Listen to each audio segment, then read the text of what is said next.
Hello, kia ora, g'day. I'm Philip Duncan from WeatherWatch TV on YouTube with your Australia-only forecast, recorded on the first day of September, at least on the meteorological calendar. If you go by the astronomical date, that is the Earth's cycle around the sun, you got 3 more weeks of winter to go.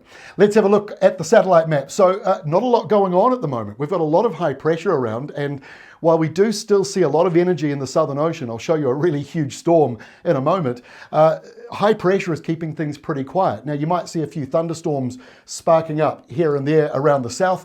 We've also got high cloud around the outer edges of the high pressure system. That's producing a wee bit of wet weather around parts of Queensland and the southeast, but that is moving away over the next 24 hours. High pressure is still pushing in across a number of places. So let's have a look at the air pressure map.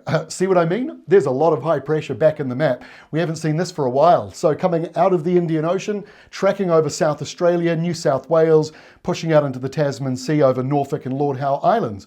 That is why conditions are pretty calm at the moment. Now on the northern edges of the high pressure up around Queensland, and where the jet stream, very high altitude burst of wind, that is moving along, helping to produce that high cloud that you just saw. And in the southwest corner, still being fed a bit of a cooler airflow coming out of the Southern Ocean area. It's not too bad, but we've got a lot of low pressure just south of Australia, a storm there, which is going to really develop over the next day or so. Don't worry too much. It isn't coming into you, but it is brushing by. So here we are on Tuesday, 948 hectopascals. That is certainly stormy. High pressure to the north. So that puts a lid on how far that storm can stretch up with all its windy, wet weather. But the action of that high pressure zone, between that and the low, we have what we call a squash zone. That's where it's windy. And that is in here, between the high and the low itself. Now, because that low is especially stormy, the squash zone goes all the way into the center of the low.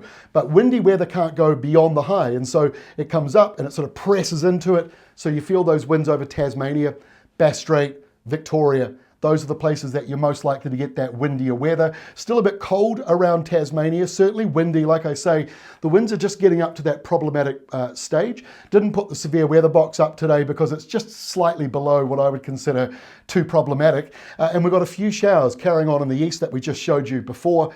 There's a lot of high pressure around, so it's kind of being smothered, but there is enough in there to sort of show up. Some of you getting a few millimeters over the next 24 hours, maybe a little bit more than that. And the southwest corner seeing a few showers, but remember, high pressure is mostly in control there.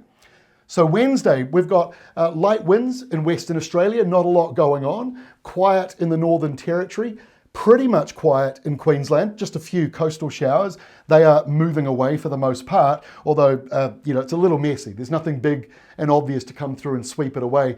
I did a radio interview in Brisbane over the weekend, and we were talking about the long-range setup for Queensland, and I said it's pretty quiet for the next couple of weeks, but we might start to see some thunderstorms developing.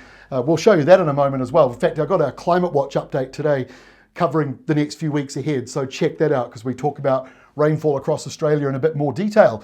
But the severe weather box back over Tasmania, mostly for heavy rain on the west coast, potential of damaging wind gusts, although right at the bottom of the damaging scale, but it does just get into it as it blows through there as a westerly, strongest on the eastern side, but a bit more squally with the downpours on the western side. Cold airflow brushing Victoria and the very southeast corner of South Australia. Otherwise, South Australia is pretty quiet. Into Thursday, a small wee low forming around Western Australia, just going to get a little bit of energy in it, producing some thunderstorms and some other sort of usual showers. Not a lot of real energy in that, but it's just worth monitoring because it could produce a severe thunderstorm.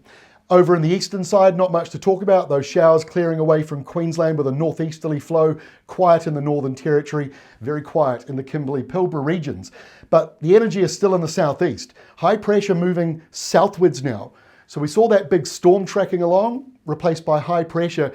What that map didn't show you, by the way, with that storm, it said 948. Actually goes down to 935 hectopascals in the period between Tuesday and Wednesday. So be grateful that that is not moving northwards towards you, it's moving around Antarctica. But the outer edges of it still come through, so that's why it's cold.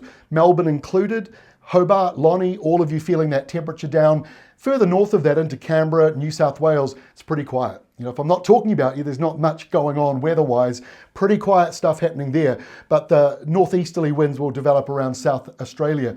That high is kind of interesting, the one that's moving along here coming into Tasmania on Friday, because the warm airflow coming out of Australia here, windy conditions in South Australia, windy nor'easters, that pushes down off the map. That actually goes all the way down to Antarctica. So you might have heard in the news that there's going to be this rapid warming up down there. That is because of this airflow coming down and around that high, moving in over Tasmania.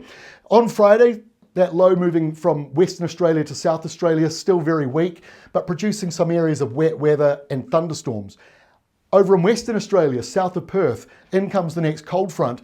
This looks like an active one, low pressure nearby, so thunderstorms, squally showers, and a temperature drop coming. You can see the polar line here moving in very close. And we've got a few showers forming through Queensland, mostly in the outback.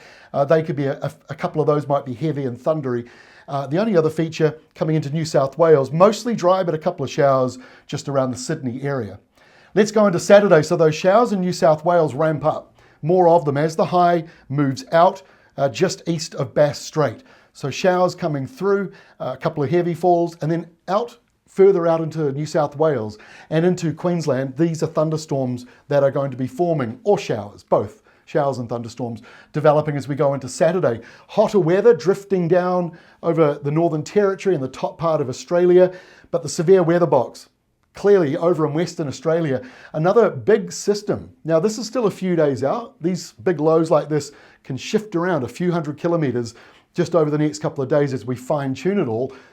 But a wintry change coming in, so the severe weather box covers the chance of squally showers where you get a localised gust of wind or a tornado, those smaller ones, thunderstorms, and the cold airflow, not really over the top of you this time, but very close.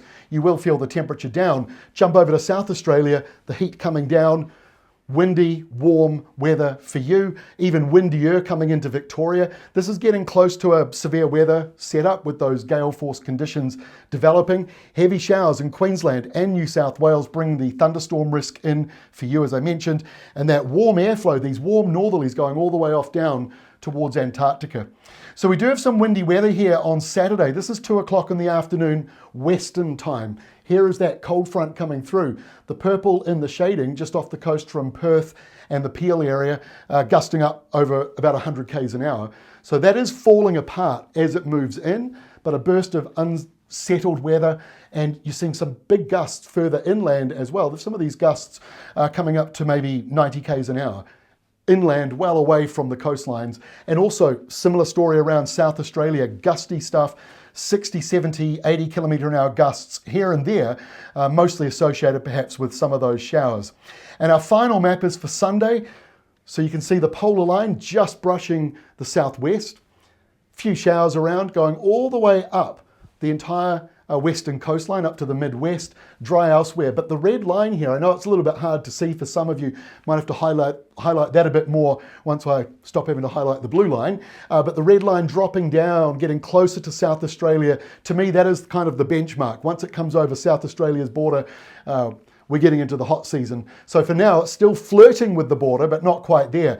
The other feature on Sunday, this windy northerly, that's the one heading off down towards the Southern Ocean. So windy, warm northerlies for Queensland, New South Wales. Not so much the ACT, but you will feel it. And then coming down into Victoria and Tassie. So there we go. Quite a few things going on, even though at the same time, some of the main centres don't have as much as previous weeks. Our ClimateWatch update for the month of September, that is out today, covering Australasia and parts of the South Pacific. So please join me for that as we take a longer range look at rainfall and the sea surface conditions in our part of the world. I'll see you tomorrow. Otherwise, have a great day.